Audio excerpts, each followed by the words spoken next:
गणेश गोदियाल की हुई हार, लेकिन कांग्रेस को हो गया फायदा। लोकसभा चुनाव का खुमार उतर चुका है, चुनाव परिणाम आ चुके हैं, सरकार बनाने की कवायद भी शुरू हो गई है। लेकिन उत्तराखंड कांग्रेस को बड़ा झटका इस चुनाव में लगा है। कांग्रेस के पांचों प्रत्याशी इस चुनाव में भी खाली हाथ लौटे हैं। आपको बता दें, 2014, 2019 और अब 2024 में भी कांग्रेस उत्तराखंड में एक भी लोकसभा सीट जीतने में कामयाब नहीं हो पाई है। इस बार भी पांचों सीटों पर कमल खिला है, लेकिन इस बार कांग्रेस को एक फायदा हुआ है। उस फायदे की बात आज इस रिपोर्ट में करते हैं। गढ़वाल सीट से इस बार कांग्रेस ने गणेश गोदियाल को मैदान में उतारा।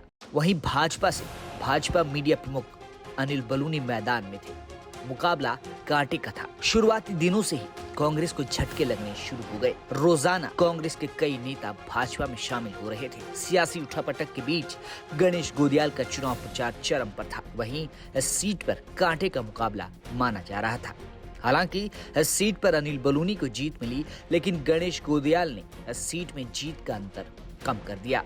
बात करें 2019 की, तो 2019 में भाजपा से तीरथ सिंह रावत को इस सीट पर 5,06,980 वोट मिले थे, जिसमें उनका वोटिंग परसेंटेज 69.4% था। वहीं कांग्रेस प्रत्याशी मनीष खंडूड़ी को 2,04,311 वोट मिले थे, जिनका वोटिंग परसेंटेज खाली 27.97% था।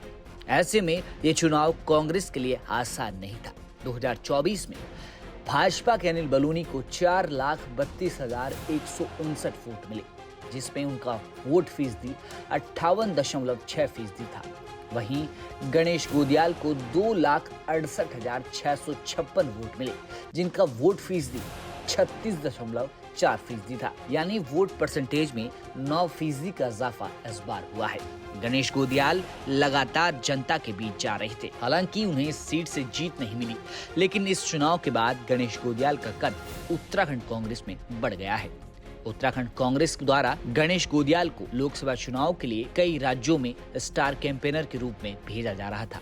इस बात से साफ जाहिर होता है कि आगामी चुनाव में गणेश गोदियाल कांग्रेस के लिए मुख्य भूमिका निभाएंगे। हालांकि इस चुनाव में उनकी हार हुई है और इस हार को उन्होंने स्वीकारा है। बावजूद इसके उन्होंने गढ़वाल की जनता को धन्यवाद दिया है। वहीं जीते हुए सांसद अनिल बलूनी जीत के अगले दिन से ही काम पर लग गए हैं। अब देखना ये होगा कि अगले 5 साल किस प्रकार अनिल बलूनी काम करते हैं। वहीं गणेश गोदियाल की क्या भूमिका रहेगी आने वाले दिनों में, ये भी देखना होगा। ब्यूरो रिपोर्ट, उत्तराखंड तक।